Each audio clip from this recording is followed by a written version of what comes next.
Once upon a time there were 4 little rabbits, and their names were Flopsy, Mopsy, Cottontail, and Peter. They lived with their mother in a sandbank underneath the root of a very big fir tree. "Now, my dears," said old Mrs. Rabbit one morning, "you may go into the fields or down the lane, but don't go into Mr. McGregor's garden. Your father had an accident there. He was put in a pie by Mrs. McGregor. Now run along and don't get into mischief. I am going out." Then old Mrs. Rabbit took a basket and her umbrella and went through the wood to the baker's. She bought a loaf of brown bread and 5 currant buns. Flopsy, Mopsy, and Cottontail, who were good little bunnies, went down the lane to gather blackberries. But Peter, who was very naughty, ran straight away to Mr. McGregor's garden and squeezed under the gate. First he ate some lettuces and some French beans, and then he ate some radishes, and then, feeling rather sick, he went to look for some parsley. But round the end of a cucumber frame, whom should he meet but Mr. McGregor? Mr. McGregor was on his hands and knees planting out young cabbages, but he jumped up and ran after Peter, waving a rake and calling out, "Stop thief!" Peter was most dreadfully frightened. He rushed all over the garden, for he had forgotten the way back to the gate. He lost one of his shoes among the cabbages and the other shoe amongst the potatoes. After losing them, he ran on 4 legs and went faster, so that I think he might have got away altogether if he had not unfortunately run into a gooseberry net and got caught by the large buttons on his jacket. It was a blue jacket with brass buttons, quite new. Peter gave himself up for lost and shed big tears. But his sobs were overheard by some friendly sparrows, who flew to him in great excitement and implored him to exert himself. Mr. McGregor came up with a sieve, which he intended to pop upon the top of Peter, but Peter wriggled out just in time, leaving his jacket behind him, and rushed into the tool shed and jumped into a can. It would have been a beautiful thing to hide in if it had not had so much water in it.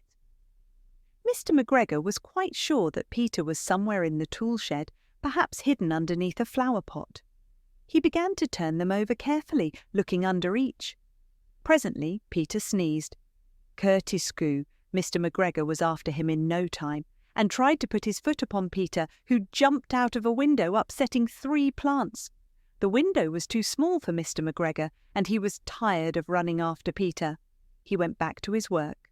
Peter sat down to rest. He was out of breath and trembling with fright, and he had not the least idea which way to go.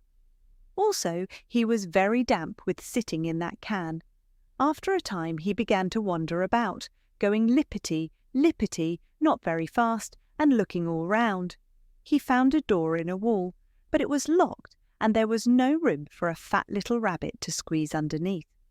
An old mouse was running in and out over the stone doorstep, carrying peas and beans to her family in the wood.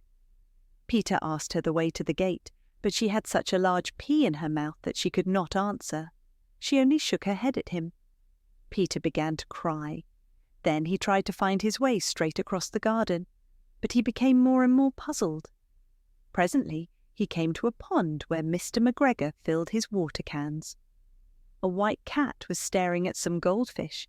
She sat very, very still, but now and then the tip of her tail twitched as if it were alive. Peter thought it best to go away without speaking to her. He had heard about cats from his cousin, little Benjamin Bunny. He went back towards the tool shed, but suddenly, quite close to him, he heard the noise of a hoe. Scratch, scratch, scratch, scritch.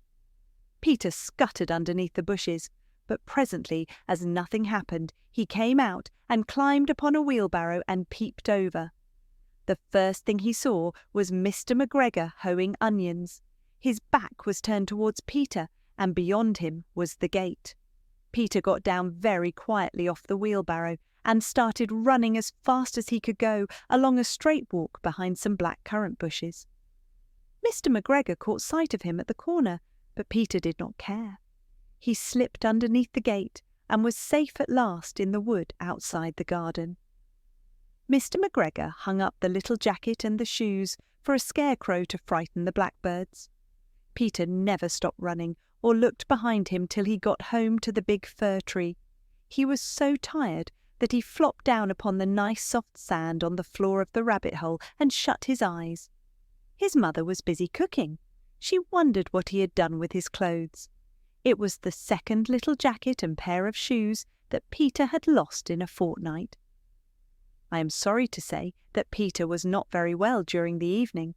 His mother put him to bed and made some chamomile tea, and she gave a dose of it to Peter, 1 tablespoonful to be taken at bedtime. But Flopsy, Mopsy and Cottontail had bread and milk and blackberries for supper.